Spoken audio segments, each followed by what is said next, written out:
اعوذ باللہ من الشیطان الرجیم بسم اللہ الرحمن الرحیم اللہم صلی علی سیدنا مولانا محمد مبارک وسلم وصلی علیہ. ابو حنیفة رضی اللہ تعالی عنہ عن علقمة عن ابن بریدة عن ابی رضی اللہ تعالی عنہ قال خرجنا مع النبی صلی اللہ علیہ وسلم في جنازة فأتى قبر أمه فجاء وهو يبكي أشد البكاء حتى كادت نفسه أن يخرج من بين جنبيه. قال قلنا يا رسول الله صلى الله عليه وسلم ما يبكيك؟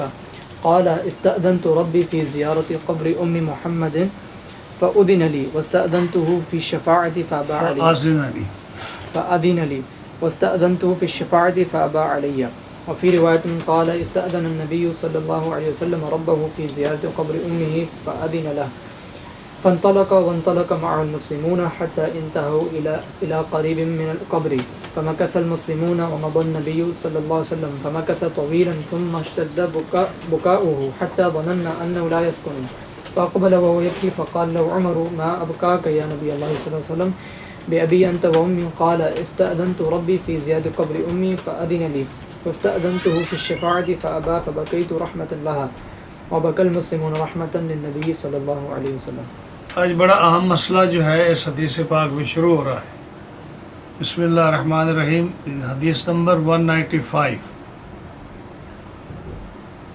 اہم مسئلہ یہ ہے کہ اس میں ایک مسئلہ تو یہ مذکور ہوگا کہ قبروں کی زیارت جائز ہے یا نہیں جائز. دوسرا مسئلہ یہ اس میں ہوگا کہ نبی کریم صلی اللہ علیہ وسلم کے والدین کریمین جو ہیں وہ مسلمان تھے یا مسلمان نہیں تھے. دوسرا مسئلہ یہ ہوگا. تیسرا یہ ہے کہ نبی کریم صلی اللہ علیہ وسلم کی ولادت طیبہ ہوئی ہے تو اگر آپ کے والدین کریمین مسلمان نہیں تھے تو اس کا مطلب یہ کہ آپ کے آباء و اجداد میں غیر مسلم تھے. اسی موضوع پر جو ہے اس ہم گفتگو کریں گے. تو اس کا جو ہے نا پہلی بات تو یہ ہے کہ شاید آپ کو ایک بات بتا دوں کہ مشہور جو قبر ہے نا سرکار دو عالم صلی اللہ علیہ وسلم کی والدہ کی، وہ ہے مقام ابوا شریف. یہ جب مکہ معظمہ سے آپ مدینہ منورہ جائیں نا تو جو پرانا راستہ تھا نا مدینہ پاک جانے کا، اب تو نئے روڈ بن گئے نا، جو پرانا راستہ جاتا تھا راستہ بدر شریف، اس سے پہلے ایک مقام آتا ہے مستورہ، سڑک سے تھوڑا ہٹ کر. تو مستورہ جائے نا تو وہاں آپ کو جو ہے نا وہاں کے لوگوں سے آپ پوچھیں کہ نبی کریم علیہ الصلوۃ والسلام کی والدہ مبارکہ کی مزار شریف کہاں ہے، تو وہ پھر آپ کو ٹرکوں سے، ڈیزرٹ ہے ریت، اس سے آپ کو لے جاتے ہیں. پہاڑی علاقہ بھی ہے، ریت بھی ہے، تو وہ اپنے جو پک اپ ٹرک ہیں جو ریت پر چل سکتے ہیں ان پر وہ لے جاتے ہیں آپ کو. چھوٹی سی پہاڑی ہے، اس پر اس کے اوپر نبی کریم صلی اللہ علیہ وسلم کی والدہ ماجدہ کی قبر شریف ہے. 1400 سال ہو گئے اور گورنمنٹ اس کی طرف کوئی توجہ نہیں دیتی، اور اختلاف بھی لوگوں کا اس میں ہے کہ آپ کی والدہ مسلمان ہے یا نہیں. لیکن اس کے باوجود کوئی جاتا نہیں ہے، کوئی وہاں جانے نہیں دیتا.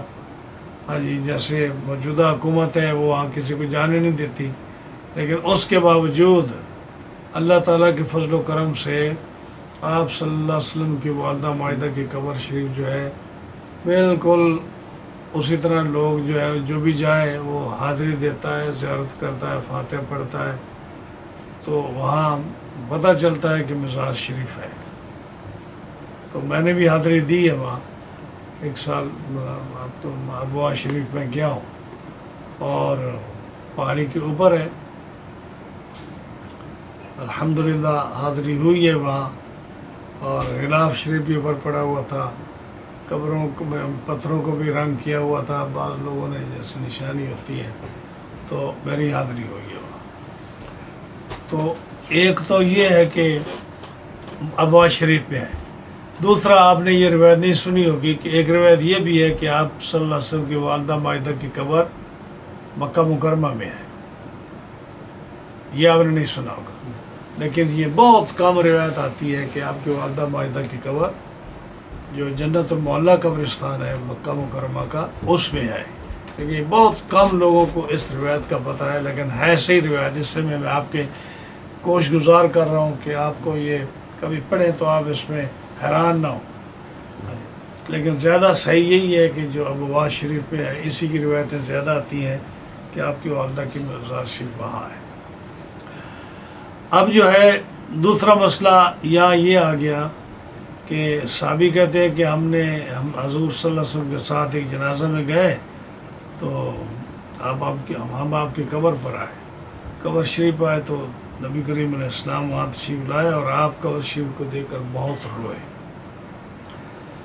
تو اتنا روئے کہ صحابہ بھی جو ہے نا انہوں نے بھی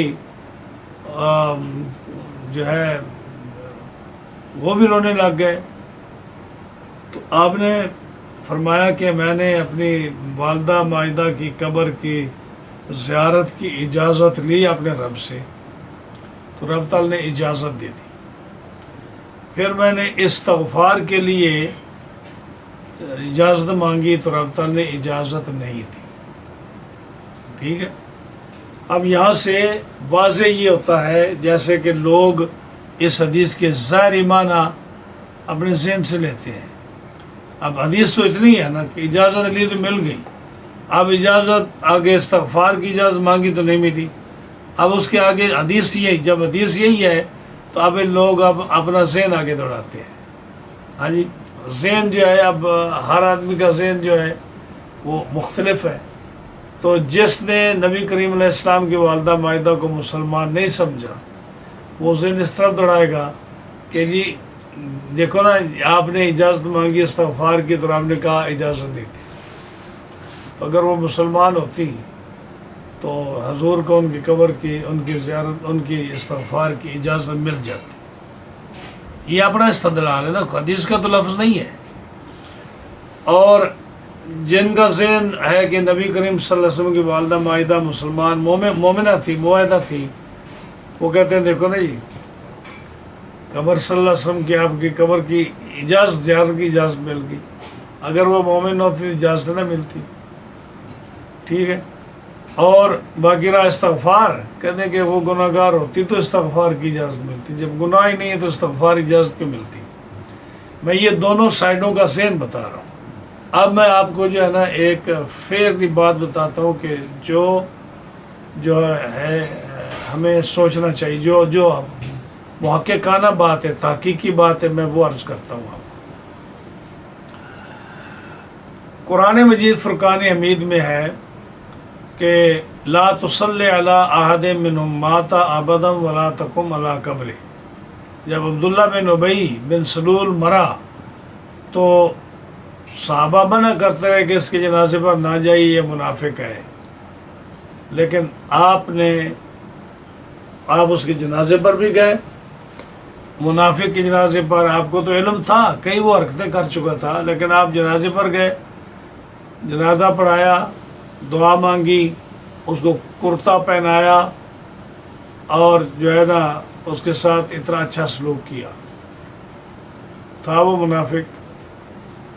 تو رب تعالیٰ نے فرمایا کہ اس وقت وہی آ گئی کہ منافق مرے تو اس کی قبر پر نہ جنازہ پڑھو، نہ اس کی قبر پر کھڑے ہو، ولا تقم علی قبرہ، کھڑے ہونے کا بھی حکم نہیں ہے، جب کھڑے ہونے کا حکم نہیں ہے، کیوں؟ انہم کفروا باللہ ورسولہ وماتوا وہم کافرون، یا ہم فاسقون، دونوں الفاظ آتے ہیں کہ جب یہ فاسق اور کافر مرا ہے، اللہ رسول کے ساتھ کفر کرتا رہا ہے، تو اس کی قبر کے کھڑے ہونے پر کھڑے ہونے کا مطلب ہی نہیں ہے۔ اب جو ہے اگر رسول اللہ صلی اللہ علیہ وسلم کی والدہ مائدہ علیہ باللہ ان کو کہا جائے کہ وہ مومنہ نہیں تھی جیسے لوگوں کا نظریہ ہے، تو پھر اجازت کیوں دی؟ رب تو فرماتا ہے کہ جو کافر ہے، جو مومن نہیں ہے، اس کی قبر پر کھڑے بھی نہ ہو، استغفار تو بعد بھی آئے گا نا، جب کھڑے ہونے کا حکم نہیں ہے تو آپ کو ان کی قبر پر کھڑے ہونے کی اجازت کیوں مل گئی؟ مشرکین کی قبر پر تو جانے کی اجازت ہی نہیں ہے، کافروں کی قبر پر تو جانے کی اجازت نہیں ہے، کھڑے ہونے کی اجازت نہیں ہے. تو آپ کو پہلا پارٹ پر یہ گفتگو نہیں کر سکتے وہ لوگ کہ اگر وہ الیاذ باللہ مومنہ نہیں تھیں تو ان کی قبر پر رب تعالیٰ نے کھڑے ہونے کی اجازت کیوں دی؟ حدیث کہتی ہے کہ فآذن لی، رب تعالیٰ نے مجھے اجازت دی. صحیح ہے. اب اگلا پارٹ جو ہے وستاذن، میں نے شفاعت کے لیے اجازت مانگی تو پھر اس کی اجازت نہیں ملی. اب میں اپنی تحقیق کے مطابق آپ کو عرض کروں کہ یہ جو ہے نا کہ قبر پر کھڑے ہونے کی اجازت ملی اور استغفار کی اجازت نہ ملی، یہ حدیث اس سے پہلے کی ہے جب قبروں کی زیارت کے احکامات نازل ہوئے. قبر جو ہے نا نہیتکم عن زیارت القبور، میں تمہیں قبروں کی زیارت سے منع کرتا تھا تو تم زیارت اب کرو. تو یہ جو قبروں کی زیارت ہے جہاں حکم ملا ہے کہ تم اب زیارت کرو، اس سے پہلے کا یہ واقعہ ہے کہ جہاں آپ کو اجازت ملی اور استغفار کی اجازت نہ ملی آپ کو. یہ ایک علیحدہ مسئلہ ہے. کیوں کہ آپ نے تو جو یہ تھا نا کہ قبروں کی زیارت نہ کرو، تو آپ نے تو مطلقاً قبروں پر جانے کا منع کر دیا تھا. وہ آپ مشکات شریف اگر پڑھیں نا، آپ یہ دیگر حدیث کی کتابیں، تو 4 چیزوں سے نبی کریم صلی اللہ علیہ وسلم نے منع فرمایا تھا اپنے صحابہ کو. ان میں سے ایک یہ تھا کہ قبروں پر نہ جاؤ. کیوں نہ جاؤ؟ کہ ابتدا میں مشرکین کی قبریں اور مومنوں کی قبریں، ان کا کوئی امتیاز نہیں تھا کہ مومنوں کی قبریں کہاں ہیں، مشرکوں کی قبریں کہاں ہیں. تو مکس تھی، اس لیے فرمایا کہ تم جو ہے نا قبروں کی زیارت نہ کرو، کہ تم مشرکوں کی قبروں پر جاؤ. وہاں قبریں مشرکوں بھی ہیں، مومنوں کی بھی ہیں ابتدائی اسلام میں. تو آپ نے فرمایا کہ قبروں پر نہ جاؤ، منع کر دیا. دوسرا آپ نے منع کیا کہ جن برتنوں میں شراب پیا کرتے تھے لوگ، وہ اس باب بھی آتا ہے کہ 4 قسم کے برتن ہوئے تھے. کدو کو کھود کر اس کا پیالہ بناتے تھے یا اس طرح کے اور بناتے تھے. تو جن برتنوں میں شراب پیتے تھے فرمایا کہ ان برتنوں میں شراب نہ، ان برتنوں میں پانی بھی نہ پیو. یہ بھی آپ نے منع فرمایا. 2 چیزیں اور تھیں تو ان سے منع فرمایا. اب جب اسلام غالب ہو گیا، شراب حرام ہو گئی، لوگوں کو پتہ چل گیا کہ شراب مطلقاً حرام ہے، اس کے قریب نہیں جاتے، تو وہ جو یاد آتی تھی کہ یہ برتن شراب کا ہے، اس کو دیکھ کر دل بھر آتا تھا کہ یار ہم شراب پیا کرتے تھے اس میں. وہ جب شراب کی پختہ حرمت ان کے دل میں بیٹھ گئی، اب اللہ تعالیٰ نے منع نہیں فرمایا. آپ فرمایا کہ وہ برتن جن میں تم شراب پیا کرتے تھے، اگر اس طرح کے برتن آپ کو مل جائیں یا ہوں آپ کے پاس، ان کو صاف کر لو، دھو لو، اور اب ان میں پانی پیا کرو، استعمال کیا کرو. اسی طرح جب مشرکوں کی قبریں علیحدہ ہو گئیں، اسلام واضح ہو گیا، مسلمانوں کی قبریں علیحدہ ہو گئیں، تو اب حکم فرمایا کہ نہیتکم عن زیارت القبور، میں قبروں کی زیارت سے تمہیں منع کیا کرتا تھا، الا فزوروہا، اب تم قبروں کی زیارت کیا کرو. تو یہاں اجازت مل گئی. یہ جو حکم ہے نا یہ پہلے کا ہے، تو اس حکم کو منسوخ کر دیا پچھلی حدیث نے کہ استغفار نہ کرنا یا قبروں پر جانے کا. تو اب جو ہے قبروں پر جا بھی سکتے ہیں، عورتیں بھی جا سکتی ہیں، مرد بھی جا سکتے ہیں، جیسے میں نے کل ذکر کیا، اور قبروں کی زیارت جائز ہے. باقی رہا کہ نبی کریم علیہ السلام کے لیے جو کہا کہ جی امام ابو حنیفہ کی وہ کتاب جو ہے، کیا نام ہے اس کا؟ الفقہ الاکبر. ہاں، الفقہ الاکبر. الفقہ الاکبر. فقہ اکبر جو ہے وہ جو امام صاحب کی کتاب ہے، انہوں نے لکھا یا فلاں نے لکھا، فلاں نے لکھا، اس پر جو ہے نا کئی باتیں ہیں. ایک بات تو یہ کہ فقہ اکبر امام ابو حنیفہ کی کتاب ہی نہیں ہے، سمجھے. ایک یہ تحقیق ہے کہ امام صاحب کی کتاب ہی نہیں ہے. دو آدمی ہوئے ہیں جن کا نام نعمان بن ثابت ہے، ابو حنیفہ نعمان بن ثابت، اور لوگوں کے نام ہو جاتے ہیں. جیسے میں نے کہا کہ حضور کے صحابی عبداللہ کتنے تھے؟ 220 جن کے نام تھے عبداللہ. ہاں جی. تو اسی طرح جو ہے باپ کا نام ملتا ہے، بیٹے کا نام ملتا ہے، یا کتنے لوگ ہیں جن کے نام میچ ہوتے ہیں. ہاں جی. تو دو آدمی تھے جن کا نام تھا ابو حنیفہ نعمان بن ثابت. وہ جو کتاب ہے نا فقہ اکبر، یہ لکھی ہے دوسرے آدمی کی، اور اس آدمی کا جو ہے کتاب تو اب مارکیٹ میں آ گئی، لیکن وہ آدمی اتنا مشہور نہیں تھا جتنے امام ابو حنیفہ مشہور تھے. اب وہ دور تھا جب زمانہ گزرتا گیا، کسی ایک بزرگ نے لکھ دیا اس کو کہ یہ امام ابو حنیفہ کی کتاب ہے، امام اعظم جو ہے ان کی ہے، تو مشہور ہوتی وہ کتاب امام ابو حنیفہ کی مشہور ہو گئی. اور آپ کو تجربہ نہیں اس بات کا، جب یہ لوگ شرح لکھتے ہیں یا حاشیہ لکھتے ہیں تو جو ایک بزرگ لکھ دیتا ہے نا، اگر اس سے غلطی ہو جائے لکھنے میں تو پچھلے بھی اسی پر نقل کرتے چلے جاتے ہیں، اور غلطی وہ لکھتے چلے جاتے ہیں، غلطی لکھتے چلے جاتے ہیں. کوئی اس کو یہ نہیں دیکھتا کہ یہ اس کو تصحیح کم از کم کرنے یا اس کی تحقیق کرنے. جیسے یہ جو حدیث پاک ہے اول نور کی اول ما جو ہے کہ حضرت جابر کی جو حدیث ہے کہ سب سے پہلے اللہ نے حضور کے نور کو پیدا فرمایا. اب یہ کتاب جو تھی یہ 9ویں صدی کے بعد وہ کتاب کا وہ حصہ غائب تھا.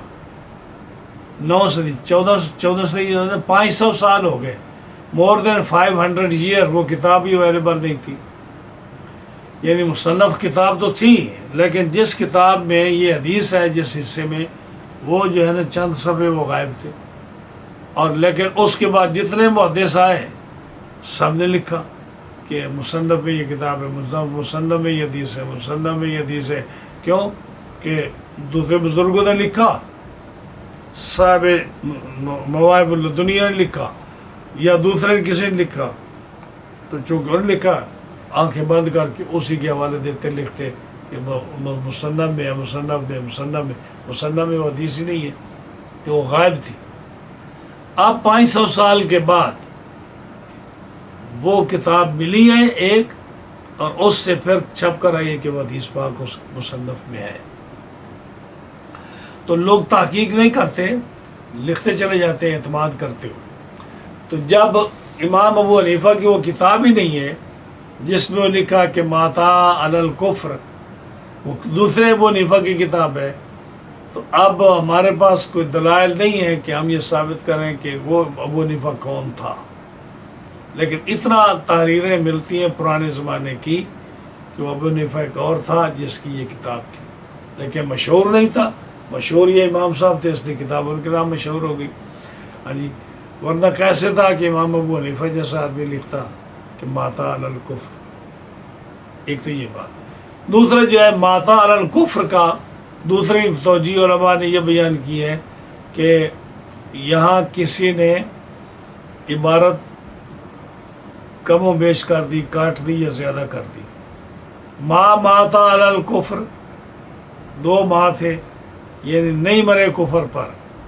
یہ بھی توجیہ ہے، لیکن یہ ساری توجیہ ہے، کوئی پکی بات نہیں ہے. یا لکھا ماتا علی الکفر، ماتا علی عہد الکفر، تو یہ بھی ساری توجیہ ہے. میں آپ کو بتا رہا ہوں جو علماء نے لکھی ہیں. لیکن اصل بات جو ہے، جو شیخ عبداللہ محدث دیلوی رحمۃ اللہ علیہ نے بھی لکھی ہے اپنی اشرۃ اللمعات میں، انہوں نے بھی لکھا ہے. یہ مسند کی جو شرح ہے انہوں نے بھی لکھا ہے کہ کچھ مسائل ایسے ہیں جو اللہ نے متقدمین پر مخفی رکھے تھے، اور اللہ نے وہ مسائل متاخرین پر ان کا قسمت کھول دی، اور ان کی قسمت میں وہ اچھی چیزیں آئیں، متقدمین پر وہ نہ کھلیں. تو اس لیے متقدمین کے نزدیک کوئی ایسی ان کو واضح دلیل نہ ملی اور جس پر وہ اتفاق کر سکتے کہ حضور کے والدین کریمین مومن تھے. متاخرین پر یہ مسئلہ واضح ہوا، اور متاخرین نے اس کو واضح کر کے علامہ جلال الدین سیوطی رحمۃ اللہ علیہ ہو گئے، شیخ عبداللہ محدث دہلوی ہو گئے یا دیگر جو ملا علی کار کے اساتذہ ہو گئے وغیرہ وغیرہ، انہوں نے صاف لکھا کہ حضور کے والدین کریمین مومن تھے، موحد تھے. یہ متاخرین پر، یہ بھی باحوالہ چیز، میری زبان کی بات نہیں ہے، علماء نے لکھا ہے کہ متاخرین کے نزدیک یہ بات ہے. اور یہ بات متاخرین کے نزدیک ہو سکتی ہے. آپ یہ کہیں جی یہ کیسے ہو سکتا ہے کہ جی متقدمین کو پتہ نہ متاخرین کو کیسے پتہ چل گیا؟ تو بہت ساری باتیں ایسی ہیں جو متقدمین اس حدیث کو نہیں وضاحت کر سکے، متاخرین کو ان کی وضاحت کی ہے. مثال کے طور پر نبی کریم علیہ السلام نے فرمایا ایک زمانہ آئے گا کہ مہینوں کا سفر دنوں میں ہوگا، دنوں کا سفر گھنٹوں میں ہوگا، گھنٹوں کا سفر میں سیکنڈوں منٹوں میں ہوگا. اب یہ حدیث ہے، حدیث پاک ہے کہ ایک وقت آئے گا کہ گاڑیوں میں لوگ، کوٹھا نما چیز ہوگی، کمرہ نما، اس کے اندر لوگ بیٹھ کر مسجد میں جا کر نماز پڑھیں گے. وہ کمرہ جو ہے مسجد کے سامنے رک جائے گا، لوگ وہاں سے اتریں گے، مسجد میں نماز پڑھیں گے، پھر اس میں بیٹھ کر وہ کمرہ چلا جائے گا. ہاں جی. تو یہ اس طرح کی بے شمار احادیث ہیں جو میرے پاس بک ہے باقاعدہ، اس پر ساری پرانی چیزیں جو آج کے دور میں ظاہر ہوئی ہیں، ہاں جی، وہ ہے. فرمایا ایک وقت آئے گا لوگوں کے اندر حرج ہوگا. حرج عربی کا لفظ ہے، کیا قتل عام ہوگا، یعنی نہ مارنے والوں کو پتہ ہوگا مجھے کیوں مارا جا رہا ہے، میرا قصور تو کوئی نہیں، نہ مارنے والوں کو پتہ ہوگا کہ میں اس کو کیوں مار رہا ہوں، لیکن مارے گا وہ آدمی کو، مریں گے لوگ. یہ اس دور میں تو نہیں تھا. وہ کوٹھا نما چیزیں مسجدوں کے سامنے آ کے تو اس وقت تو نہیں رکتی تھی. گھنٹوں کا سفر دنوں میں، دنوں کا سفر جو ہے گھنٹوں میں، یہ تو نہیں، پہلے تو نہیں ہوتا تھا. اس حدیث کا کیا ترجمہ کیا علماء نے، پڑھے حدیث سے. یہ مسئلہ متقدمین پر واضح نہیں ہوا. ہاں جی، کہ صبح بریف کیس لے کر آدمی نکلے گا دنیا کے ایک کونے سے، وہ دنیا کے دوسرے کونے میں جائے گا، اسی دن واپس اپنے گھر پہنچ جائے گا، شام کو کہے گا میں پوری دنیا میں بزنس کر کے آیا ہوں، مجھے نفع ہوا یا نقصان ہوا ہے. یہ متقدمین اس حدیث کی کیا وضاحت کر سکتے ہیں؟ آپ بتائیے. لیکن متاخرین، آج وہ مسئلے ہمارے اوپر واضح ہو رہے ہیں جو پہلے حدیثیں سرکار کی ہیں لیکن کوئی ان کی وضاحت نہیں کر سکتا. تو ایسی بات نہیں ہے کہ یہ بات فضول ہو کہ متقدمین پر ایک مسئلہ واضح ہو، متاخرین پر واضح ہو جائے. یہ ہے بات، جیسے میں آپ نے کئی مثالیں دکھائی ہیں، بے شمار مثالیں ایسی ہیں. مثال کے طور پر پہلے علماء جو تھے وہ جب فجر کا ٹائم ہوتا، عشاء کا ٹائم ہوتا تو کس سے دیکھتے؟ ستاروں کو دیکھتے، آسمان کو دیکھتے، پو پھٹی یعنی سورج روشنی کو دیکھتے. آج یہ متاخرین میں کتنا واضح ہے کہ ایک ایک سیکنڈ سے پتہ چلتا ہے کہ نماز کا ٹائم ہوا یا نہیں ہوا. یہ دیکھنے کتنا اللہ کا انعام ہے. قبلے کی ڈائریکشن کے لیے باہر نکل کر دیکھتے جی قبلہ کس طرف ہے. اب دیکھو کمپس ہے، آپ کسی بیسمنٹ میں بیٹھ جائیں، کسی کمرے میں بیٹھ جائیں، آپ کو کمپس بتاتا ہے قبلہ کس طرف ہے. ہاں جی، تو کیسے کہہ سکتے ہیں آپ کے متاخرین کو اللہ نے کوئی نئی مخلوق بنایا؟ ہاں، اللہ کا انعام جن پر ہو جائے، وہ متاخرین ہو یا متقدمین ہو، ہاں جی، جس پر مسئلہ واضح ہو جائے. میں نے پچھلے درس میں حدیث بیان کی تھی، مشکات شریف کے آخری باب کی حدیث ہے کہ نبی کریم علیہ السلام نے فرمایا کہ وہ لوگ جو مسلمان ہوں گے میرا نام سن کر، قرآن کو دیکھ کر مسلمان ہوں گے. تم نے تو صحابہ نے تو دیکھا کہ جبریل اترا، میرے معجزے دیکھے، ہاں جی، تم نے چاند شک ہوتے دیکھا، سورج الٹ لوٹتا دیکھا، تم تو مسلمان ہونا ہی ہونا.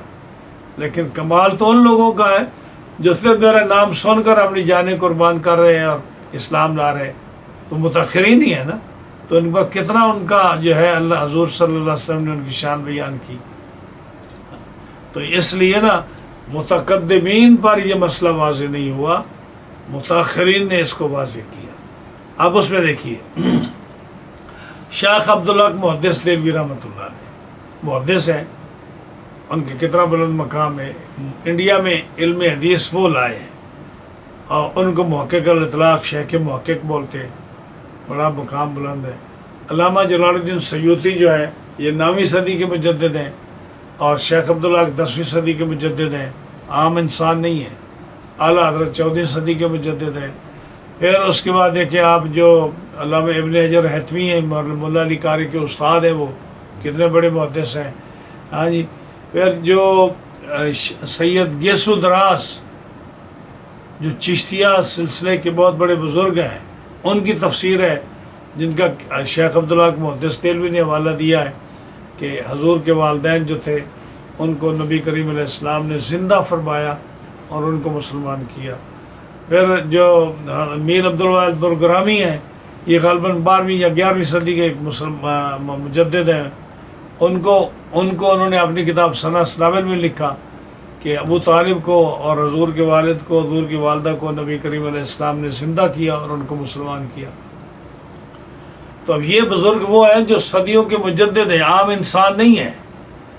جب یہ لکھ رہے ہیں کہ آپ کے والدین مومن تھے، تو 3 قول ہیں آپ کے والدین کے بارے میں.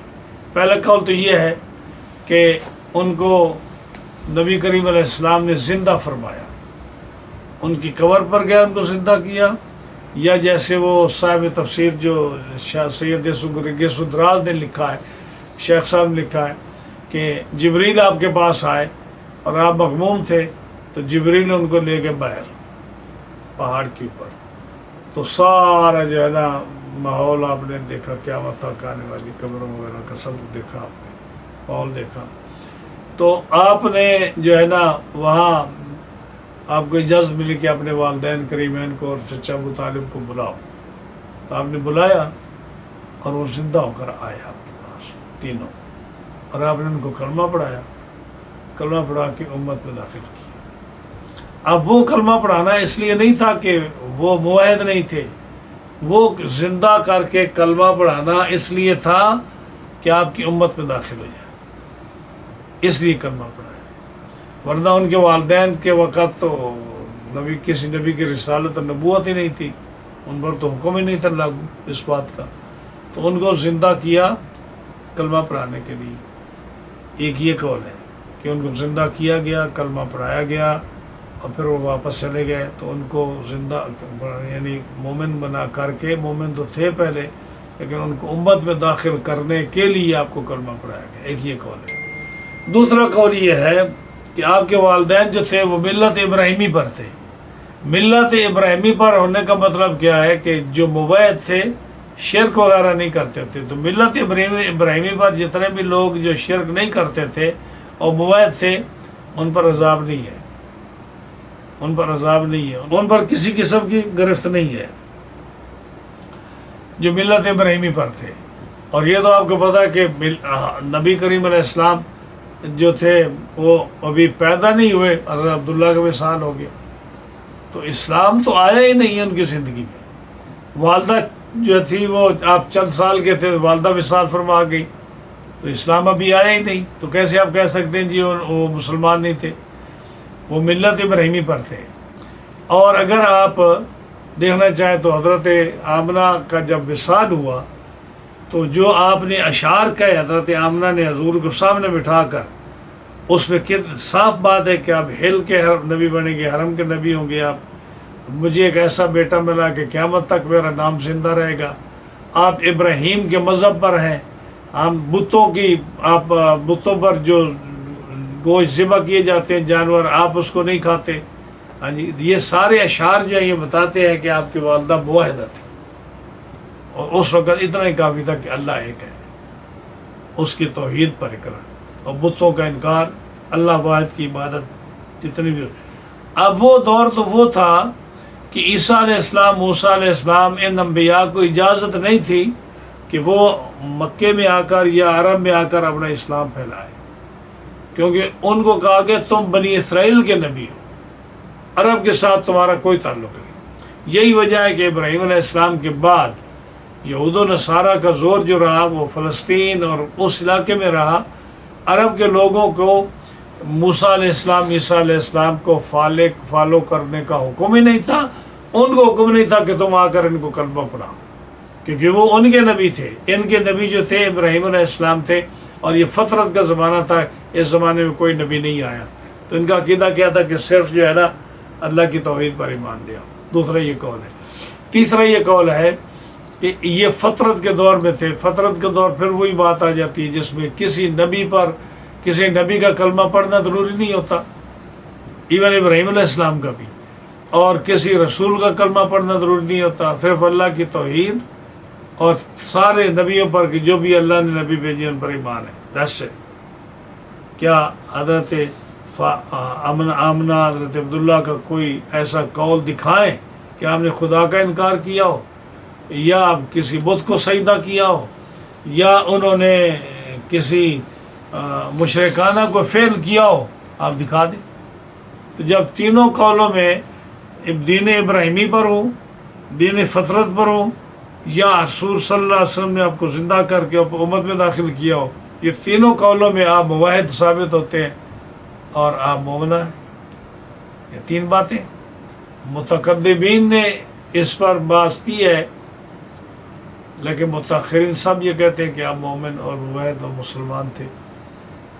چوتھی بات جو ہے جو بڑی اہم ہے کہ نبی کریم صلی اللہ علیہ وسلم کا نور جو ہے جب آدم علیہ السلام سے حضرت آمنہ تک منتقل ہوا تو آپ کو دو باتیں نظر آتی ہیں. ایک آپ نے فرمایا کئی ایک احادیث میں کہ خرجت من اصلاب الطاہرین الی الارحام الطاہرات، میں پاک پشتوں سے پاک رحموں میں منتقل ہوتا چلا آیا ہوں. میں پاک پشتوں سے پاک رحموں میں آیا ہوں. اب یہ بات جو آپ فرما رہے ہیں، اور پھر فرمایا کہ میں جو پیدا ہوا ہوں میں نکاح سے پیدا ہوا ہوں، صفا سے نہیں پیدا ہوں. نکاح سے پیدا یعنی آدم علیہ السلام سے لے کر میری والدہ والد تک سارے جتنے بھی میرے آباء و اجداد گزرے ہیں وہ سارے نکاح سے آئے ہیں. کوئی بھی ان میں جو ہے بوائے فرینڈ اور گرل فرینڈ کے حساب سے نہیں آیا. تو جب آپ نے یہ فرما دیا کہ میں نکاح سے آیا ہوں، صفا سے نہیں آیا، بے حیائی سے نہیں آیا، میرے والدین میں جتنے بھی آئے ہیں سب نکاح کے ساتھ آئے ہیں، اور کوئی بھی جو ہے صفا اور زنا اور برائی سے نہیں آیا، تو یہ بات نہیں بتاتی کہ آپ صلی اللہ علیہ وسلم کے جو والدین مشرک نہیں تھے. شرک تو بڑا گناہ ہے نا، زنا سے بھی بڑا گناہ شرک ہے. تو آپ فرماتے ہیں کہ میں پاک رحموں سے پاک پشتوں سے پاک رحموں میں آیا ہوں. والدہ بھی پاک ہے، ماں باپ بھی پاک ہے. پھر وہ حدیث کے نبی کریم علیہ السلام نے فرمایا کہ جو ہے نا میں پاک رحموں میں آیا ہوں. اس کے تحت علماء نے لکھا کہ ہر دور میں 7 to 10 people always مسلمان رہے. کوئی صدی، کوئی زمانہ، کوئی سینچری ایسی نہیں گزری جس میں بالکل مسلمان نہ ہو. اگر بالکل مسلمان نہ ہو تو قیامت نہ آ جائے. قیامت کب آئے گی؟ جب کوئی لا الہ الا اللہ کہنے والا نہیں ہوگا تب قیامت آئے گی. تو اگر پہلے کوئی دور ایسا نہیں گزرا جس میں کوئی بھی مسلمان نہ ہو. ابراہیم علیہ السلام کا زمانہ دیکھ رہے ہیں، فرعون کا زمانہ دیکھ رہے ہیں، بچوں کو قتل کرا رہا ہے، لیکن ابراہیم علیہ السلام ان کے والد والدہ مسلمان ہیں، مومن ہیں، موحد ہیں. تو کوئی زمانہ بھی گزرا ہے تو وہاں جو ہے نا 7 to 10 people always مسلمان رہے. اور وہ کون ہیں؟ وہ وہی لوگ ہیں جن میں حضور کا نور منتقل ہوتا چلا جا رہا ہے. اور پھر قرآن کی آیت پڑھی وَتَقَلُّبَكَ فِي السَّاجِدِينَ، تَقَلُّبَكَ فِي السَّاجِدِينَ کہ میں آپ کو دیکھ رہا ہوں میرے محبوب جب تو جو ہے نا ایک پشت سے دوسری پشت میں منتقل ہو رہا ہے، جب ایک باپ سے دوسرے باپ میں، ایک ماں سے دوسرے ماں میں آپ منتقل ہو رہے ہیں، میں دیکھ رہا ہوں. ہم آپ کو ساجدین میں منتقل کر رہے ہیں. تو تقلبہ کا یہ تو قرآن کی آیت ہے نا. اس کے بعد مفسرین کے اقوال دیکھیں، سب نے کہا کہ تقلبہ کا فی الساجدین کہ انہ کان ینقل نور محمد صلی اللہ علیہ وسلم من ساجد الی ساجد آخر، کہ حضور کا نور ایک ساجد سے دوسرے ساجد کی طرف منتقل ہوتا رہا، یعنی کوئی بھی درمیان میں ایسا نہیں آیا. اسی لیے تو حضرت ابراہیم علیہ السلام کے باپ کا نام آزر نہیں ہے، تارخ ہے، کیونکہ آزر جو تھا وہ چچا تھا، مسلمان نہیں تھا، اور تارخ جو تھے وہ مسلمان تھے آپ کے والد. تو اس لیے تارخ جو ہے جو وہ باپ تھا اور آزر چچا تھا. اس پر علماء نے کتنی بحث کی ہے. قرآن نے اگرچہ کہا ابھی، لیکن وہ اب کا لفظ جو چچے پر بولا جاتا ہے، اس کی بھی بڑی مثالیں ہیں، میں اس پر سارا وقت نہیں لگانا چاہتا. بہرحال آپ کو معلوم ہے کہ اب کا لفظ چچے پر استعمال ہوتا ہے، دادے پر استعمال ہوتا ہے، باپ پر استعمال ہوتا ہے. ہاں جی، جیسے ہم کنتم شہداء اذ حضر یعقوب الموت اذ قال لأبیہ ما تعبدون من بعدی قالوا نعبد الہک و الہ آبائک ابراہیم و اسحاق و یعقوب. ہاں جی، تو یہ جو ہے نا یہ اسماعیل کا لفظ آتا ہے، او کما قال اللہ تعالیٰ، تو یہ باپ دادے پر چاچے پر استعمال ہوتا ہے. تو یہ ساری دلیلیں بتاتی ہیں کہ رسول اللہ صلی اللہ علیہ وسلم کے والدین قریبین مسلمان تھے.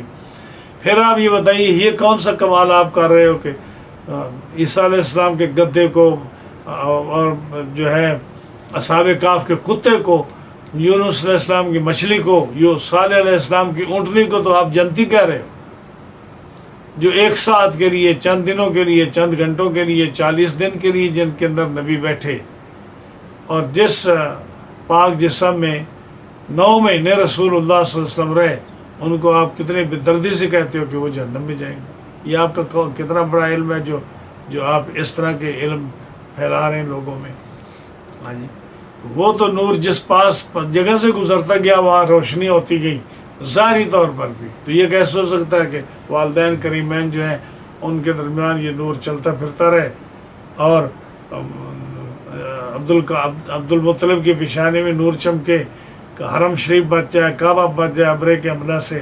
حضرت عبداللہ جو ہے اس کے پیچھے مکے کی عورتیں پھرتی رہیں اور وہ برائی کی طرف نہ جائیں اور اس نور کی حفاظت کرائیں. آدم علیہ السلام شیس علیہ السلام سے وعدہ لیں تحریری طور پر کہ اس نور کو تو نے ضائع نہیں کرنا، غلط جگہ استعمال نہیں کرنا. یہ سارے واقعات کس نے نہیں پڑھے کہ نور مصطفیٰ صلی اللہ علیہ وسلم پاک پشتوں سے پاک ریموں میں آیا ہے، اور جتنے بھی آپ کے آباء و اجداد ہیں ان میں ایک بھی ایسا مشرک اور زانی اور فاسق نہیں رہا. تو متقدمین کے نزدیک اگرچہ یہ ایسا نہیں ہوا، لیکن متاخرین نے اس مسئلے کو بڑا واضح کیا. شیخ حضرت کیا نام تھا ان کا، علامہ جلال الدین سیوطی رحمۃ اللہ علیہ نے، انہوں نے بڑے واضح طور پر اس مسئلے کو واضح کیا، بڑے دلائل کے ساتھ کیا. تو یہی میرا کہنے کا مقصد تھا کہ نبی کریم علیہ السلام کے والدین کریمین مومن تھے. پھر مجھے اچھی طرح یاد ہے 78 کی بات ہے، جب میں یہاں آیا 78 میں، تو انہی دنوں میں اخباروں میں شائع ہوا کہ حضرت عبداللہ کی قبر جو ہے وہ کھودی ہے مسجد نبوی شریف کے ساتھ. وہ جو اب وہ مسجد نبوی شریف میں جگہ آ گئی ہے جہاں حضرت عبداللہ کی قبر تھی، جہاں حضور کی والدہ حضور کو لے کر اپنے خاوند کی قبر کی زیارت کے لیے گئی تھی، اور حضور نے بھی قبر دیکھی. تو 78 میں اس قبر کو کھودا گیا، جن کے ساتھ 7-8 اور صحابی بھی تھے. سب کے جسم بالکل صحیح سلامت نکلے، خوشبو نکلی، خوشبو کی مہک آ رہی ہے. اخباروں نے لکھا ہے، اس دور کی اخباریں نکال کر دیکھیں، اخباروں نے لکھا کہ خوشبو کی مہک آ رہی ہے، جسم بالکل صحیح سلامت ہے. لیکن آپ کو پتہ سعودیہ حکومت جو ہے، جو مزارات کے ساتھ انہوں نے حال کیا، حضور کے والد گرامی کے ساتھ کیا عشر کرتے. انہوں نے ان کو دفن کر دیا کسی مقام پر، لیکن کسی کو بتایا نہیں کہ ہم کہاں دفن کر رہے ہیں. لیکن جسم شریف صحیح نکلا، صحابہ کے جسم، حضرت عبداللہ کے جسم صحیح نکلا. تو 1400 سال کے بعد اگر حضور کے والد گرامی کا جسم صحیح نکلتا ہے تو کیا چیز ہے کہ کیا بتاتا ہے کہ آپ کا ایمان صحیح نہیں تھا، یا آپ موحد تھے، امت کے محسن تھے کہ جنہوں نے اپنا صاحبزادہ دیا جو ساری دنیا کا سردار ہے.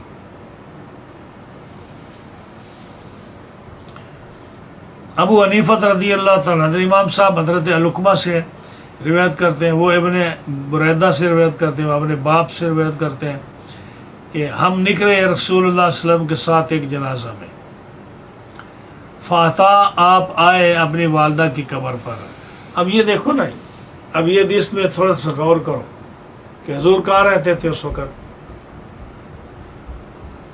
مکہ میں یا مدینہ میں. اگر مدینہ میں رہتے تھے تو لوگ جو جن کے جنازے ہوتے دفن ہوتے تھے وہ کہاں دفن ہوتے تھے؟ اس میں جنت البقیع میں. اور جو مکہ میں فوت ہوتے تھے وہ کہاں دفن ہوتے تھے؟ جنت المعلی میں. تو یہ کہتے کہ ہم جنازے کے لیے نکلے اور آپ آئے اپنی ماں کی قبر پر. تو ماں کی قبر تو مکہ معظمہ اور مدینہ منورہ کے درمیان ہے کتنے 100 میل ہے دور, 200 میل دور ہے اپراکسیمیٹلی. اگر 200 میل دور ہے تو وہ وہاں کیسے چلے گئے؟ تو یہ اشارہ اس طرف بھی ہے کہ ہو سکتا ہے ان کی قبر جو ہے نا وہ مکہ مکرمہ میں ہو.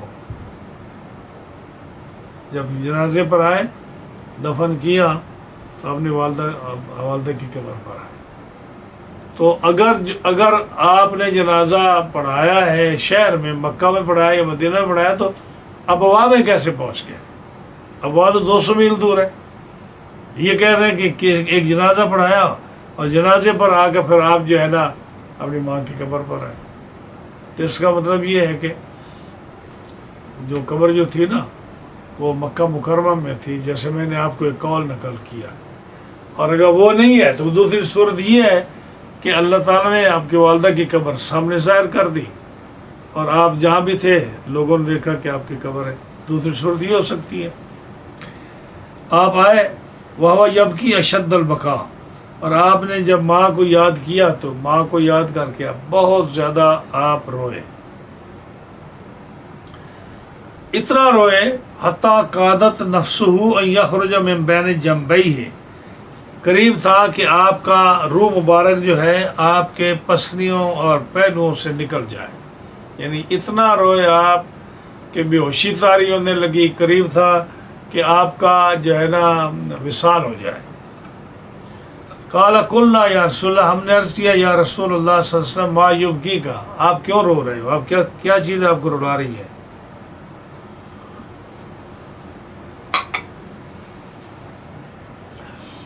آپ نے فرمایا اس کا سبب یہ ہے کہ میں نے اپنے رب سے اجازت طلب کی اپنی ماں کی قبر کی زیارت کی. محمد کی ماں کی قبر کی زیارت میں نے طلب کی. فآذن لی, رب نے مجھے اجازت دے دی. پھر میں نے اجازت مانگی کہ میں ان کی شفاعت کروں, تو فابا علیہ, اللہ نے انکار فرما دیا کہ آپ ان کی شفاعت نہیں, اجازت نہیں مانگ سکتے.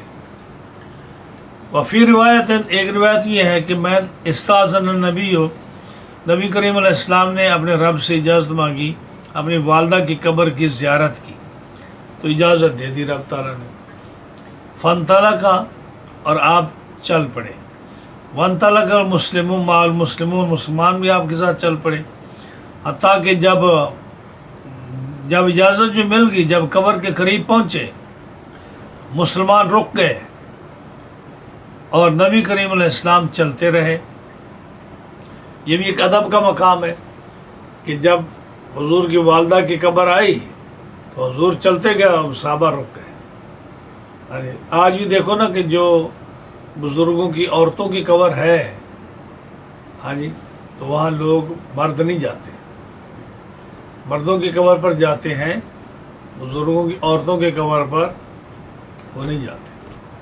کہ مطلب کہ احترام ہے اس چیز کا کہ مستورات کی قبروں پر مرد نہیں جاتے, یا مردوں کی قبریں علیحدہ بنائی جاتی ہیں جہاں فیملی ممبر جاتے ہیں اور دوسرے نہیں جاتے. تو مسلمان رک گئے, حضور چلتے رہے, قبر پر گئے. فماکث طویلا, بہت دیر کھڑے رہے.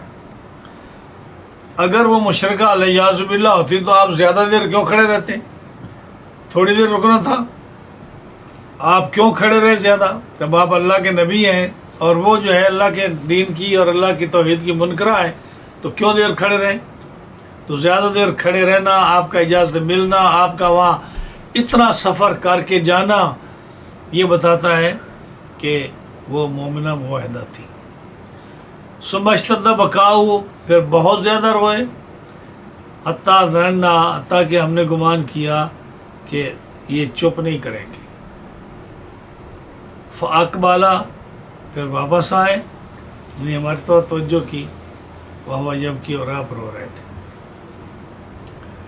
فقال له عمر, حضرت عمر نے کہا یا رسول اللہ صلی اللہ علیہ وسلم آپ کو کس چیز نے رلا دیا؟ میرے ماں باپ آپ قربان ہوں۔ فرمایا میں نے اپنے رب سے اجازت مانگی، ماں کی قبر کی زیارت کی، وہ مجھے اجازت مل گئی۔ واستاذنت فی الشفاعۃ، جب میں نے ان کی شفاعت کے لیے استغفار کے لیے دعا مانگی، فابا، رب نے انکار کر دیا۔ تو میں پھر رو پڑا رحمت اللہ ان کے کرتے ہوئے کہ میری والدہ تھیں، اگر مجھے اجازت مل جاتی میں ان کے لیے دعا کر لیتا۔ اور ساتھ مسلمان بھی رو پڑے رحمت للنبی صلی اللہ علیہ وسلم، حضور صلی اللہ علیہ وسلم کے لیے وہ بھی رو پڑے۔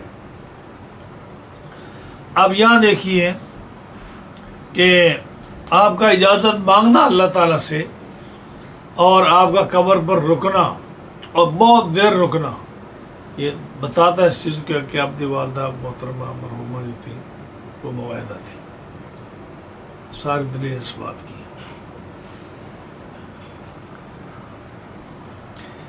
اور علامہ شامی وغیرہ نے ابن عابدین شامی نے رد المختار میں اور بھی علماء نے لکھا ہے کہ اگر کسی آدمی کو ڈاؤٹ ہے ان کے اسلام میں تو منہ پھٹ کر یہ مسئلہ ان کو نہیں کہنا چاہیے۔ علامہ شامی نے لکھا یہ وہ مسئلہ ہے جو کسی آدمی کے اسلام کے لیے یعنی اس سے قبر سے نہیں پوچھا جائے گا، قبر میں جب جائے گا تو نہیں پوچھا جائے گا ہاں بھائی بتا نبی کریم علیہ السلام کی والدہ مسلمان تھی یا نہیں، یہ علامہ شامی نے لکھا۔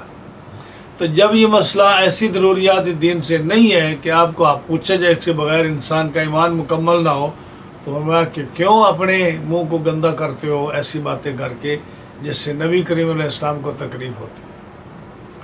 جب نبی کریم علیہ السلام نے حضرت اکرمہ جب مسلمان ہو کر آئے تو یاد ہے کہ آپ نے کہا تھا کہ کوئی آدمی اس کو باپ کا طعنہ نہ دے کہ تو ابو جہل کا بیٹا ہے، کیوں کہ اس مسلمان کی دل آزاری ہوگی۔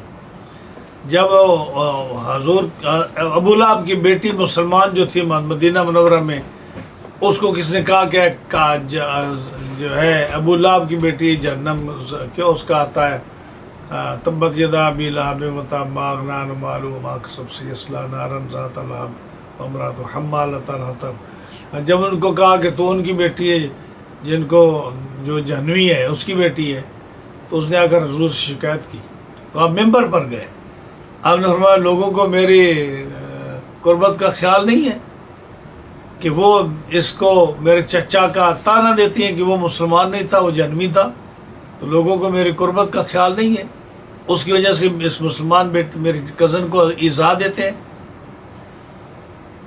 تو جب ابو لہب کو کا طعنہ دینے سے حضور ناراض ہیں، ابو جہل کا نام لینے سے حضور کہتے ہیں کہ کوئی آدمی نام نہ لے اس کے ساتھ کہ اکرمہ کو تکلیف نہ ہو، تو جو آدمی یہ کہ حضور کی والدہ مسلمان نہیں ہے تو حضور کو تکلیف نہیں ہوگی۔ یہی علامہ شامی نے لکھا دیگر علماء نے کہ جس آدمی کا اختلاف بھی ہے وہ اس مسئلے کو ہوا نہ دے اور اپنا ایمان خراب نہ کرے۔ یہ وہ مسئلہ نہیں ہے جو ایسی ضروریات دین سے جس کے بغیر تمہارا گزارا نہیں ہوتا، اس لیے اس کو چھوڑو، باقی کا عمل کرو۔ آپ نے بڑی تفصیل سے انہوں نے لکھا۔ جی ابو حنیفہ رضی اللہ تعالی عنہ عن علقمة بن مرثد وحماد انہما حدثاه عن عبد الله بن بريدة عن ابيه رضی اللہ تعالی عنہ عن النبي صلی اللہ علیہ وسلم انه قال كنت نعيدكم عن القبور ان تزوروها فزوروها ولا تقولوا حجرا۔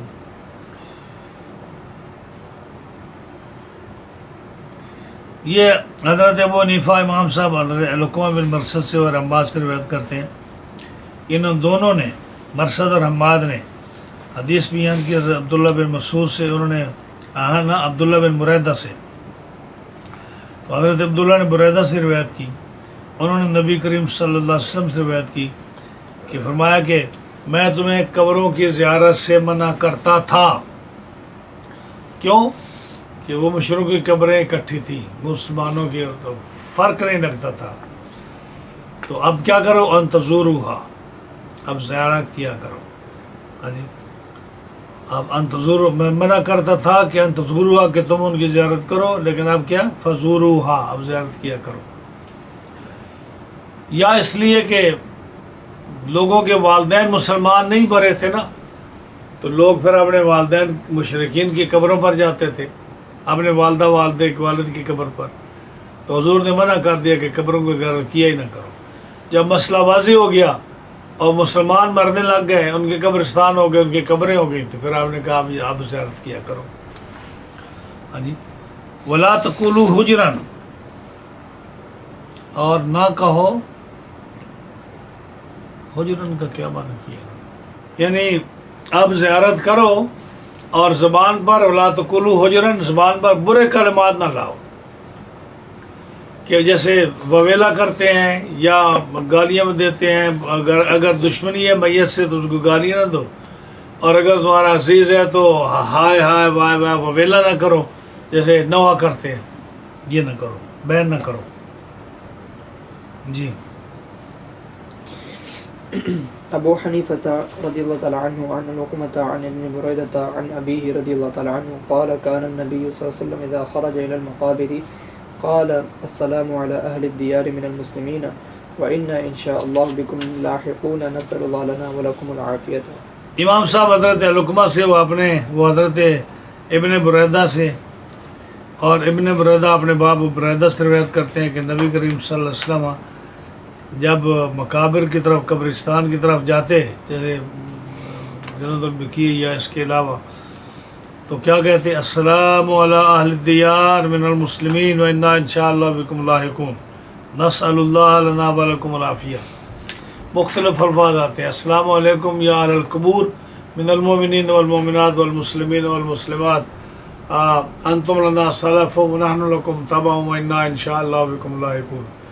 یا یہ کہتے ہیں، مطلب کیا کہ تم ہمارے مسلمان بھائی ہو، تم ہم سے پہلے چلے گئے، ہم آپ کے بعد آنے والے ہیں، ہم آپ کے لیے دعا کرتے ہیں اللہ تعالیٰ آپ کو عافیت اور سلامتی میں رکھے.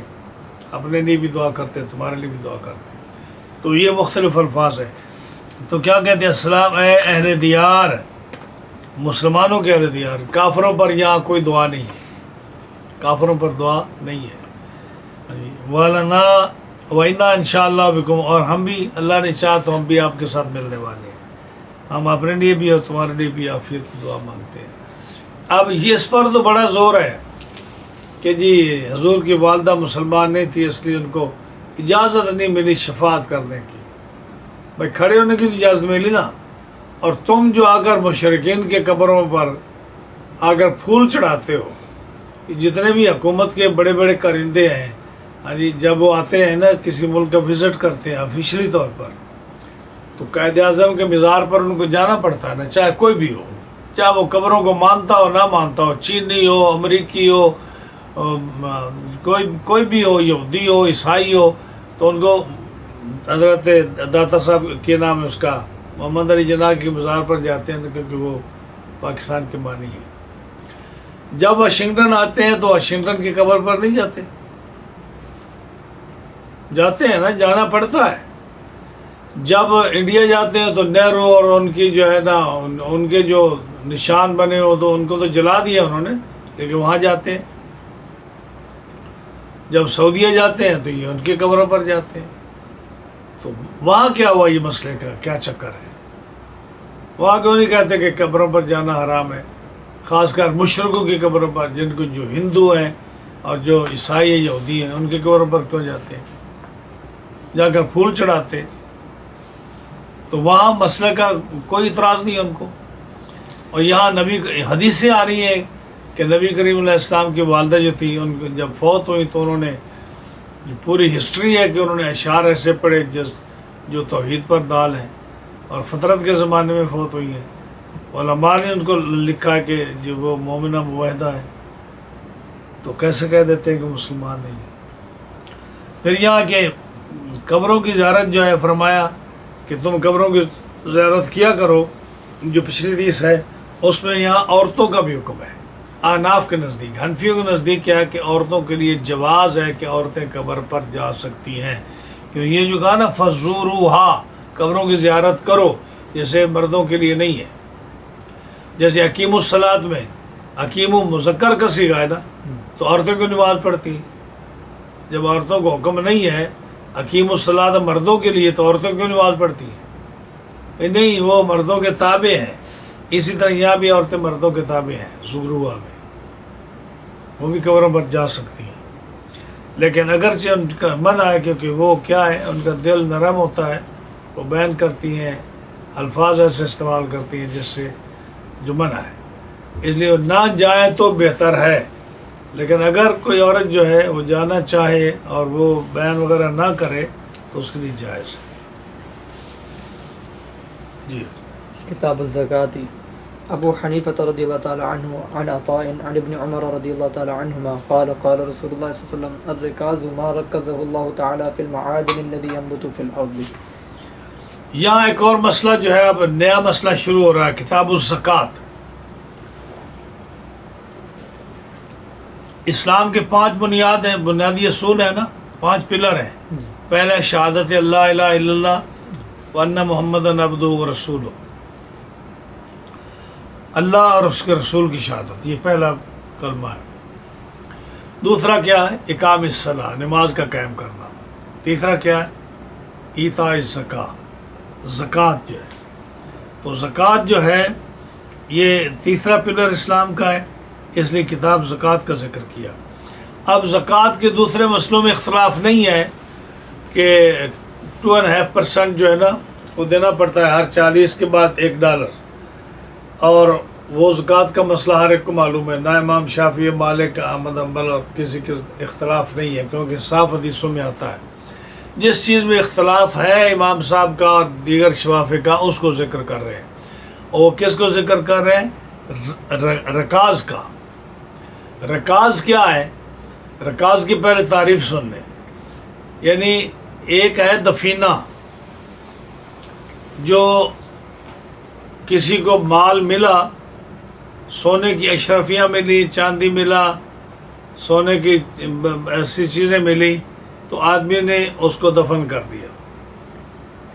اب وہ چلا گیا کہیں، اور جو ہے نا جیسے ہجرت کر کے لوگ گھروں سے نکال دیا گیا، لٹ گئے، مر گئے، وہ بھاگ گئے۔ اب اور کوئی آیا بعد میں، اس نے زمین کھودی اور اس کو زمین سے وہ خزانہ ملا جو پیسے چھپے ہیں، وہ کنز ہے۔ کیا ہے؟ وہ کنز ہے، وہ خزانہ ہے۔ دوسرا ہے رکاز۔ رکاز وہ ہے جو سونے کی یا چاندی کی یا ایسی چیزیں ہیں جو زمین کے ساتھ ساتھ بڑھتی ہیں۔ جیسے زمین نمو کرتی ہے، اسی طرح وہ جو اس کے اندر قدرتی طور پر زمین کے اندر وہ چیز پھیلتی چلی جاتی ہے، وہ رکاز ہے۔ اور تیسری ہے معادن۔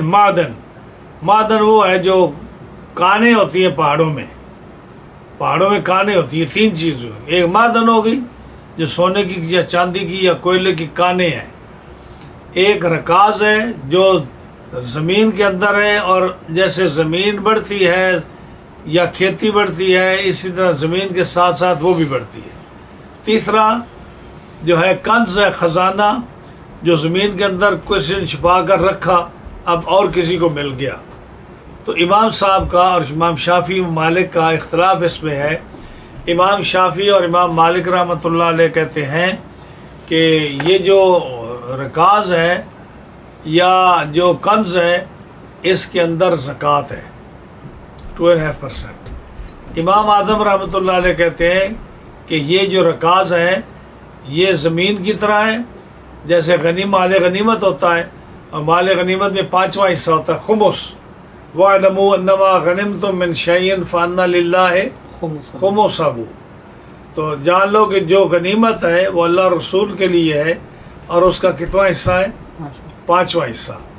تو یہ جو خزانہ کسی کو مل جائے چھپا ہوا، ہاں جی، مثلا آپ گھر میں رہتے ہیں مولانا، آپ کو خیال ہے کہ ہم جو ہے نا زمین کھودیں اور تہ خانہ بنائیں، نیچے سے اشرفیوں کا خزانہ نکلے، ہاں جی، تو وہ آپ نے تو نہیں رکھا نا، وہ جس نے رکھا ہے وہ انہیں کا ہے، وہ آپ کو ملا ہے، تو اس کے لیے کیا حکم ہے آپ کے لیے؟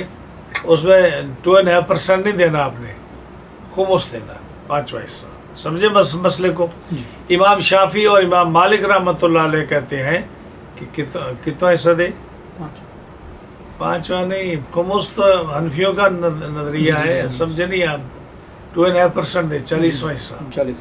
ہاں، امام شافعی اور مالک کہتے ہیں 40واں حصہ دے، اور امام صاحب کہتے ہیں 5واں حصہ دے، خمس دے.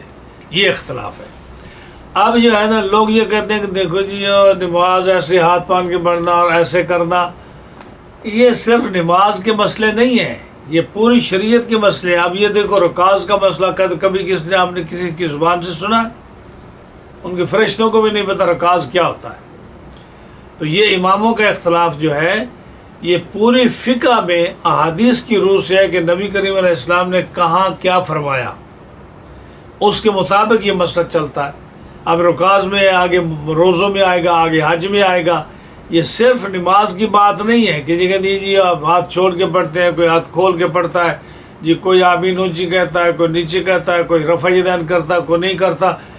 تم یہی کوئی دیکھتے ہو نا روزانہ، تو اس لیے کہتے ہو کہ یہی اختلاف ہے.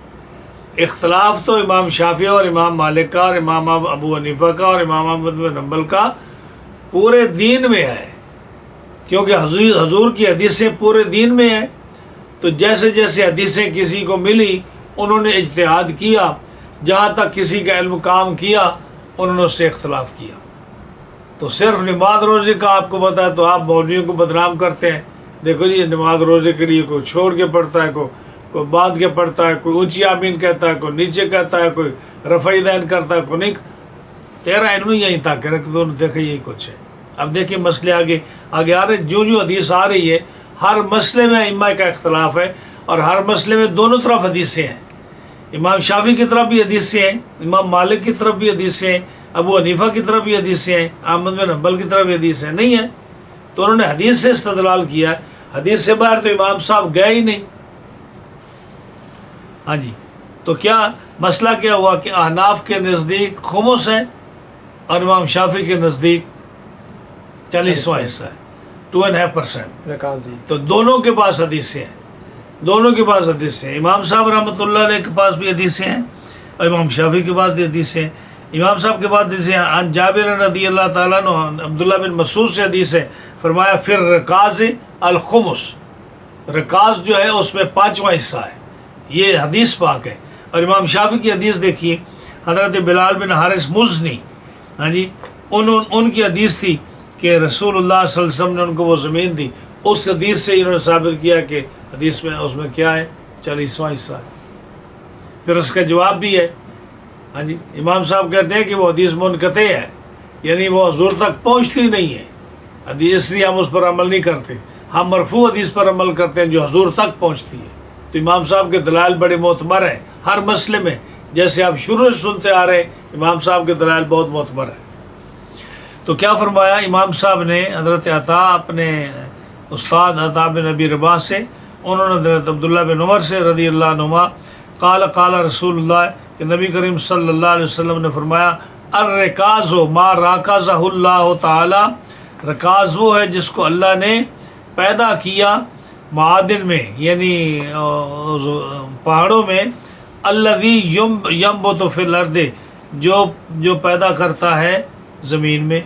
یعنی جیسے اللہ تعالیٰ زمین سے کھیتی پیدا کرتا ہے، زمین کے اندر خزانوں کو بڑھاتا ہے، اسی طرح اللہ تعالیٰ نے رکاز جو ہے نا، یہ خزانہ جو ہے یہ اللہ نے پہاڑوں میں رکھا ہے اور زمین میں رکھا ہے، جس کو اللہ پیدا فرماتا ہے. تو جب اللہ تعالیٰ ان کو بڑھاتا ہے تو اس میں خمس ہے، اس میں زکوٰۃ نہیں ہے، 40واں حصہ نہیں ہے. تو جو ہمارے پاس سونا چاندی ہوتی ہے تو وہ یہ اس سے نہیں، یہ تو روپے پیسے کی طرح ہے نا، اس کا حکم اور ہے. تو یہ معدن، یہ خزانہ نہیں ہے، یہ خزانہ نہیں ہے. خزانہ وہ ہے، میں نے جیسے بتایا کہ کسی کو علم نہ ہو، آپ ایک مکان میں رہتے ہیں، آپ نے زمین خریدی، مکان خریدا، پلاٹ خریدا، آپ نے اس کو کھودنا شروع کیا، نیچے سے خزانہ نکلا ہے. یہ کنز ہے، یہ کنز ہے. اور اگر زمین کے اندر وہ خزانے نکلے جو زمین کے اندر بڑھتے ہیں، وہ علیحدہ خزانہ جو ہے نا، جیسے بوریوں میں ڈال کر، گھڑے میں ڈال کر نہیں رکھا ہوا، وہ زمین جو مٹی کے ساتھ مکس ہوا ہے، جو جیسے زمین بڑھتی ہے ایسے سونا چاندی بڑھتا ہے یا اور چیزیں بڑھتی ہیں. ہاں جی، وہ اس کو کہتے ہیں رکاز. اور جو پہاڑوں میں کوئلہ ہے، سونا ہے اور وہ چیزیں ہیرے جواہرات ہیں، وہ معدن ہے. تو خزانوں میں زکوٰۃ ہوگی اور جو رکاز ہیں ان میں خمس ہوگا. نہیں، رکاز میں اور جو کنز ہے جو کسی کو چھپا ہوا ملا اس میں خمس ہے. ٹھیک. اس میں خمس ہے 2 چیزوں میں. اور کیونکہ امام صاحب کے نزدیک کنز اور رکاز ایک ہی چیز ہے. یعنی جو بھی زمین سے ملے، ہاں جی، وہ ایک ہی چیز ہے. اور معدن جو ہے یہ علیحدہ ہے، پہاڑ کے اندر جو ہے اس میں زکوٰۃ ہے. ابو حنیفہ رضی اللہ تعالیٰ عنہ عن عطاء عن جابر رضی اللہ تعالیٰ عنہ قال قال رسول اللہ صلی اللہ علیہ وسلم كل معروف فعلته الى غنی وفقیر صدقۃ. اب آگے امام صاحب ایک نیا مسئلہ شروع کر رہے ہیں. زکوٰۃ کی بس ایک ہی حدیث قبل بیان کی،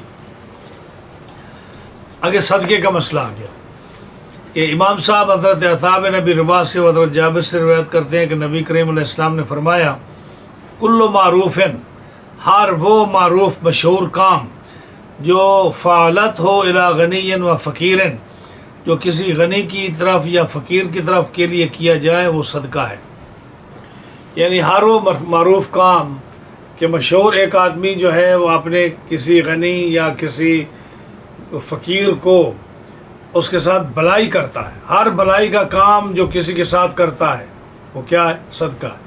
مثال کے طور پر آپ طالب علم ہیں، آپ کے ساتھ کوئی آدمی آپ کو کوئی کتاب لے کے دے دیتا ہے، آپ کو کوئی کھانا کھلا دیتا ہے ڈیورنگ طالب علمی کے، آپ کو کوئی سفر کی سہولیات مقرر کرتا ہے، آپ کو کوئی لباس لے کے دے دیتا ہے، یہ اچھی چیزیں ہیں نا، یہ طالب علم سمجھ کے یہ صدقہ ہے. اور ایک آدمی مجھے کہ میں طالب علم نہیں ہوں، میں خود جاب کرتا ہوں، میرے پاس مکان اپنا ہے، میرے پاس لوگ سمجھتے ہیں کہ مولوی صاحب بالکل ٹھیک ٹھاک کھاتے پیتے لوگ ہیں، ایک آدمی مجھے کھانا کھلاتا ہے ایز اے استاد سمجھ کے، عالم سمجھ کے، یا ایک آدمی دوست سمجھ کے ہمیں کھانا کھلاتا ہے، ایک آدمی ہمیں رومال پیش کر دیتا ہے، ایک آدمی ہمیں جو ہے کوئی بھی چیز پیش کرتا ہے، خدمت کرتا ہے جیسے لوگ کرتے ہیں. تو اب آپ کے لیے کیا کہ ایک طالب علم ہے، اس کی ضرورت ہے، میرے لیے کیا کہ ایک رسپیکٹڈ آدمی ہے، استاد ہے ہمارا یا دوست ہے، یا ایک اور کوئی دوست آ جاتا ہے کھاتا پیتا لوگ، ہم کہتے ہیں چلو بھی آپ کو فلاں جگہ سے کھانا کھلاتے ہیں، یا ہم آپ کو تحفہ دیتے ہیں، گھڑی لے کر دے دیتے ہیں. یہ اتنے اچھے کام ہیں نا جو کسی کے رسپیکٹ کے لیے کیے جائیں، یہ کیا ہے؟ صدقہ ہے، اس کا ثواب ہے. ہاں جی.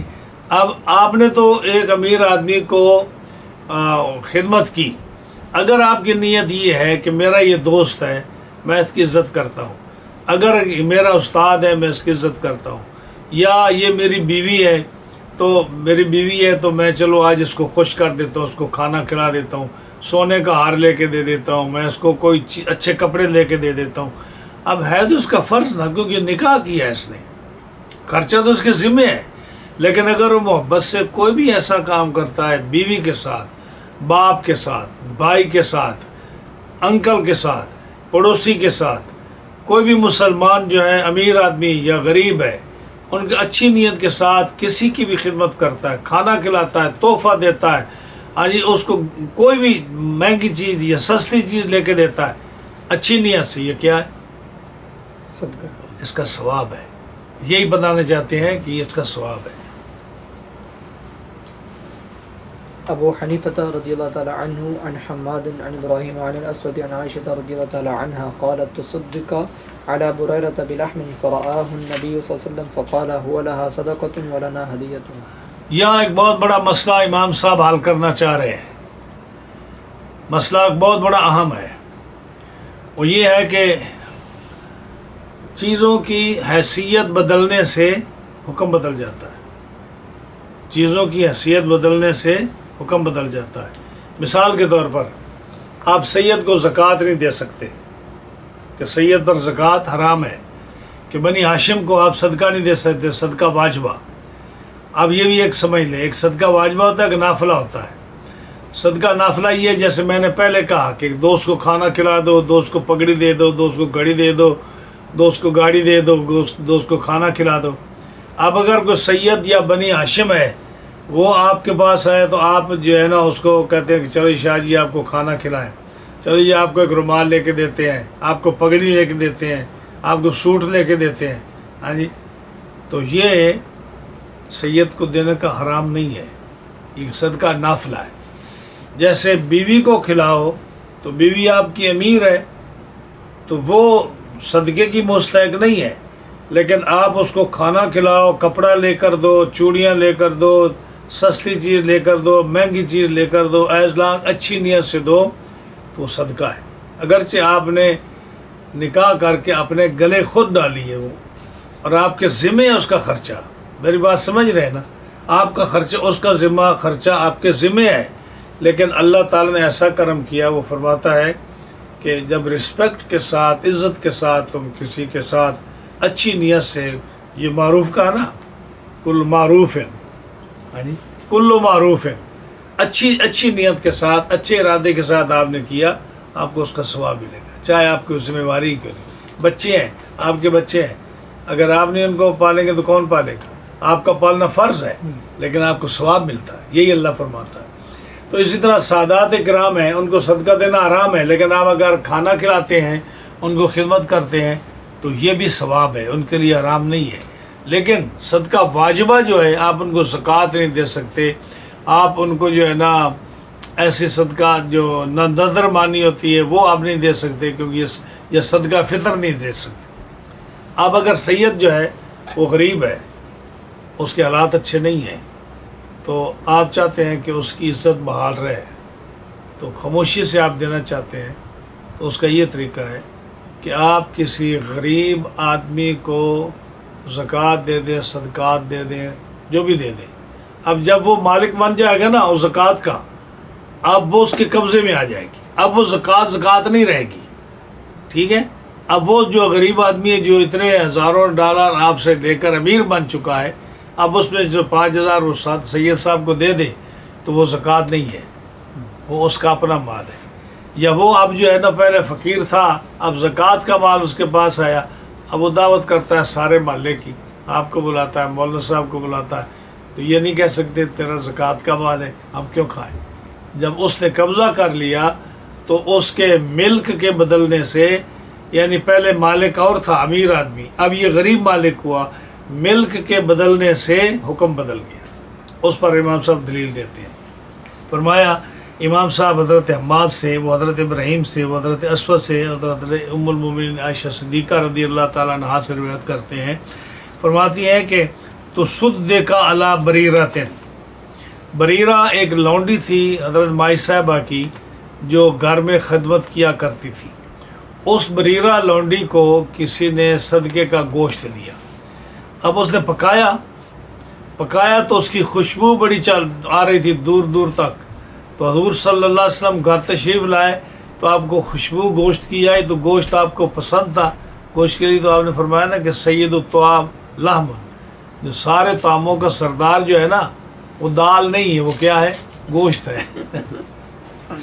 اگرچہ انبیاء کا کھانا جو ہے، سارے انبیاء کا کھانا دال ہے، اور دال کے اندر 70 بیماریوں کی شفا ہے، لیکن سید الطعام لحم فرمایا، تو اس لیے گوشت جو ہے نا وہ سید الطعام ہے، جو گوشت کھائے گا وہ قوی ہوگا، وہ بزدل نہیں ہوگا، جو سبزیاں کھائے گا نا، دال کھائے گا، گوشت نہیں کھائے گا، وہ بزدل ہوگا ہندو کی طرح۔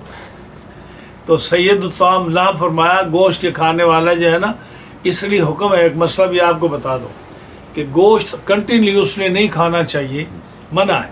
منع اس لیے ہے کہ آدمی کا دل سخت ہو جاتا ہے، ظالم بن جاتا ہے، جو متواتر گوشت کھائے اس کا دل سخت سے سخت ہوتا چلا جاتا ہے، تو اس لیے حکم ہے کہ ہر روز گوشت نہ کھاؤ، اگرچہ حرام نہیں ہے، لیکن حکمت کیا ہے کہ اگر ہر روز گوشت کھاؤ گے، ہر روز گوشت کھاؤ گے تو دل آپ کا سخت ہوتا جائے گا۔ جیسے میں نے کہا نا کہ گوشت کھانے سے آدمی دلیر بن جاتا ہے، طاقتور بن جاتا ہے، مجاہد دلیر بنتا ہے، اور گوشت نہ کھانے سے بزدل بن جاتا ہے۔ آپ کے سامنے مثال ہے کہ ہندو کتنا بزدل ہے اور مسلمان کتنا دلیر کے گوشت کھاتا ہے، لیکن روز کھانے سے آدمی ظالم بن جاتا ہے، اس کا دل سخت ہو جاتا ہے، اس لیے فرمایا کہ ایوری ڈے گوشت نہ کھاؤ، درمیان میں نہ کیا کرو۔ تو چلو بات آ گئی درمیان میں، تو حضرت مائی صاحبہ کہتے ہیں کہ حضرت بریرہ پر صدقے کا گوشت صدقہ کیا گیا اور انہوں نے گوشت پکایا. فراہ النبی صلی اللہ علیہ وسلم، نبی کریم علیہ السلام نے اس کو دیکھ لیا. فرمایا ہوا لہا صدقہ، اس نے آپ نے فرمایا کہ بریرہ خوشبو بڑی اچھی آ رہی ہے، ہمیں بھی کچھ ملے گا یہاں سے. حضور یہ دے تو دیتی لیکن یہ صدقہ ہے، یعنی کس نے مجھے صدقہ دیا ہے، اور آپ تو صدقہ کھاتے نہیں، صدقہ تو آپ پر حرام ہے، تو آپ صدقہ نہیں کھاتے. فرمایا کہ ہوا لہا صدقہ تن، یہ بریرہ کے لیے صدقہ ہے، ولانا ہدیتن، ہمارے لیے ہدیہ ہو گیا. یعنی جب آپ کے پاس پہنچا تو صدقہ تھا، اب آپ مالک بن گئی اس کی، اب آپ کے لیے، آپ جس کو دیں گی وہ اس کے لیے ہدیہ ہوگا. تو تیرے لیے صدقہ، ہمارے لیے ہدیہ، مل کے بدلنے سے حکم بدل گیا. جیسے میں نے کہا کہ ایک غریب آدمی کو کوئی آدمی زکوٰۃ دے، صدقات دے، جب وہ قبضہ کر لے تو اب اس کی ملک میں آ گیا نا، اب وہ حکم بدل گیا. اسی لیے مدرسہ کا جو زکوٰۃ ہوتی ہے اس کا طریقہ کیا دینے کا، جو علماء اور مشائخ بتاتے نہیں ہیں، یعنی مسئلہ واضح نہیں کرتے، نہ زکوٰۃ دینے والے کو بتاتے ہیں تو نہ طالب علموں کو بتاتے ہیں کہ طالب علموں کو زکوٰۃ دے کر اس کا مالک بنا دینا چاہیے. زکوٰۃ تب ادا ہوتی ہے جب زکوٰۃ کا مال طالب علم کے ہاتھ میں پکڑا کر اس کو مالک بنا دے، اور پھر وہ طالب علم اپنی مرضی سے وہ پیسے مدرسے میں دے دے. یہ ہے زکوٰۃ کی اصل ادائیگی، جو کہ محتمم حضرات بھی اس کو نہیں بتاتے، اور جو ہے نا ان کو بھی نہیں بتاتے جو زکوٰۃ دینے والے ہیں. ہاں جی، کہ یہ تو جو پھر اس کی مرضی ہے نا طالب علم کی، دے یا نہ دے.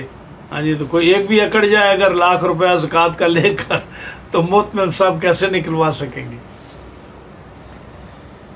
اللہ غنی، اللہ غنی. تو پھر اس کا جو وہ لوگ دے دیتے ہیں بغیر تملیغ کے، وہ پھر یہ اس کے لیے پھر مفتی کے پاس، ہمارے پاس پھر آنا پڑے گا اس کے حل کے لیے. کہیں ہم ان کی کفالت کر رہے ہیں تو گویا قالت صدقہ کیا اگر بریرہ پر گوشت کے ساتھ، نبی کریم صلی اللہ علیہ وسلم نے دیکھا، فرمایا یہ اس کے لیے صدقہ ہے، ہمارے لیے ہدیہ ہے. تو یہ ایک بڑا اہم مسئلہ ہے اس کو یاد کرنے کے لیے کہ اگر کسی آدمی، امیر آدمی کی یا کسی سید بادشاہ کی یا کسی طرح سے بھی اس کو کوئی دینے کی کوئی صورت ہو تو ملک کے بدلنے سے حکم بدل جاتا ہے. ہاں جی، اب کتاب الصوم آیا، یعنی پہلے شہادت کا باب گزرا، ایمان کا، اس کے بعد جو ہے نماز کا، پھر زکوٰۃ کا، اب کتاب الصوم.